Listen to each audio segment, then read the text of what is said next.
to Marquis Medical Talks. Personal injury, leaders in Alabama medical.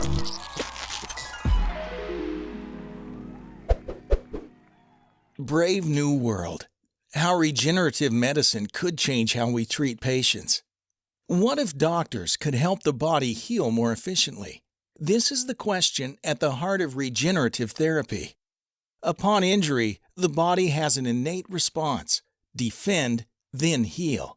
But what if its medical scientists could harness that power and then speed it up in a way that is clinically supported?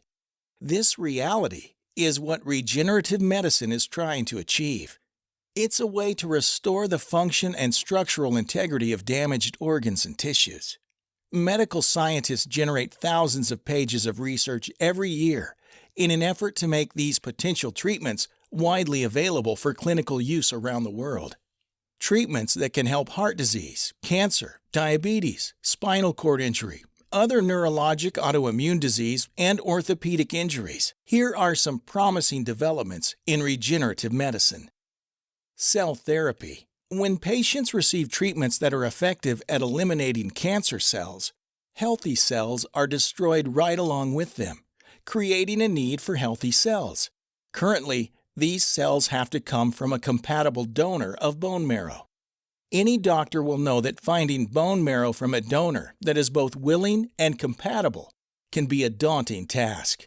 Regenerative medicine imagines a future where a patient has a store of their own cells that can be called upon and used whenever needed. Patients could regenerate their own system back to a healthy state using their own cells. Take the umbilical cord, for example, which contains blood vessels rich with cells that could be used for this newborn long into adulthood and late into life. What if medical facilities were able to collect and store patient cells so the body could use these healthy cells as a way of repairing damages? This opens up the possibility that these regenerative cells could be used in the event of a disease or injury to help a patient's body restore itself to a healthy state. This is just one concept that scientists in the field of regenerative medicine are investing time and energy into understanding. Artificial organs and medical devices. Improving the quality of life is the goal for all patients. Today, medical scientists are utilizing this technology to grow organs and tissues from the patient's own cells. Success in any of these attempts will mean the end of rejection and the rapid acceptance of artificial organs, thus revolutionizing how scientists work and replace diseased or damaged organs and tissue with lab-grown artificial organs, also called synthetic devices, or biohybrid organs, also called synthetic cellular components. Imagine a patient with a bladder condition. This could be the result of an injury or a birth defect. Currently, these patients must empty their bladder manually, leading to additional complications. Patients unable to urinate can suffer urine backup in the kidneys, which could lead to organ damages that are life-threatening. However, with breakthroughs in the field of regenerative medicine, several patients receive bladders that have been grown from their body's own cells. A first for the field and a result of regenerative medicine. In prior years, the very notion of a lab-grown organ being transplanted into a patient was a fantasy. Now these patients are able to live with a sense of dignity. Engineering tissue and biomaterials. Currently, there are diseases so destructive that the only cure that traditional medicine can provide for the patient is to remove the damaged organ and replace it with an entirely new one. The mission of medical scientists in the regenerative medicine field is to develop therapies that maintain the body so that organ transplants become a thing of the past. Taking a look at heart disease, an illness that affects millions of Americans, often results in the need for a heart transplant, a treatment that requires the patient to live long enough to receive the heart, survive the procedure, and hope the body does not reject what it sees as a foreign object. One type of this disease may impact the heart valves and causes them to stop working.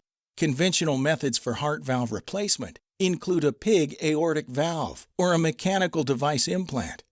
These methods come with their own common complications, including blood clots that are known to form around implanted mechanical devices, which forces the patient to rely on prescription blood thinners.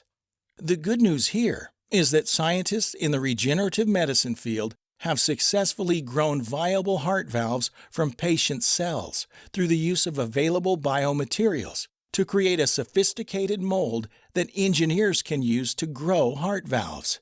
Eventually, doctors will be able to implant lab-grown heart valves that are essentially the patient's own cells, making rejection a thing of the past, with hopes that soon scientists will have the ability to repair damaged valves without any need for surgery. Clinical translation.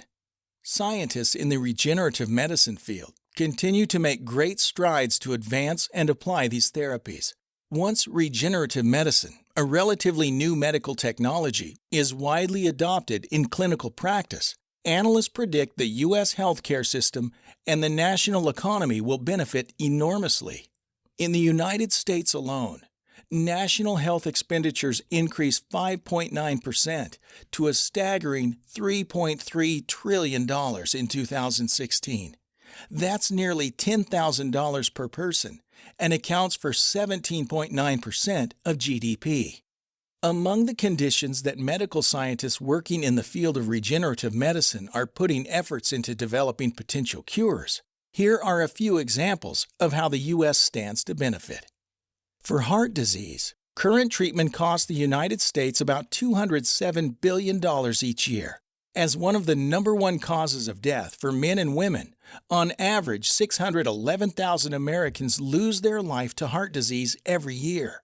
That averages out to 1 in every 4 people. For valvular heart disease, the current state of treatment costs nearly $9 billion, with over 91,000 hospitalizations and 21,000 deaths on average.